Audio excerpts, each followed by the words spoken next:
DevOps is an emerging area. It's really a philosophy, it's an approach. This is a way of changing the attitudes of development and operations. Now, that's not to say that there's no technology implications at all, but certainly the core of DevOps is about development and operations working together well. There are a lot of misconceptions around the area of DevOps. You ask senior executives whether they're doing DevOps, for example, and a lot of them will say, oh no, I don't know what DevOps is. But when you ask them if they're trying to foster better collaboration and communication between development and operations, oh, they're like, oh yes, we're definitely doing that. The ability to break down the sort of silos that you get and the tribal knowledge that you have within development and operations, you definitely have with DevOps a sharing of knowledge. This is not necessarily about creating one universal role, but about the communication and collaboration to bring them together. You bring operations into the planning phase, you bring the business liaison into the development phase. So you get these two different teams or more connecting at a really fundamental level.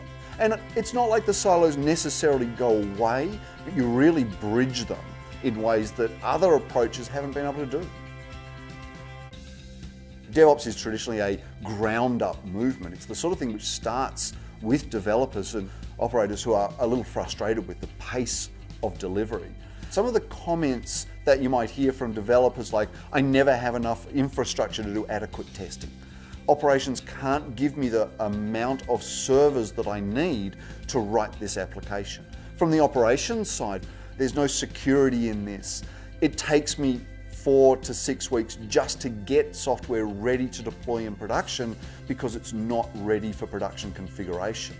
These are the sorts of comments you'll hear as a manager and as an IT leader that indicate your developers and operators aren't necessarily all on the same page. There's definitely a disconnect between the sort of senior business executives and even senior IT executives. We see the business executives jumping onto new trends like social and mobile, while IT is trying to maybe hold back. So you get this digital disconnect in the boardroom. There's an element of, I don't know what I don't know. And I think it's up to IT executives to really bridge that gap, to give their counterparts the understanding of what things like DevOps can do for the business. Real business benefits, getting revenue in the door faster from new projects and programs, execute on mergers and acquisitions a lot faster.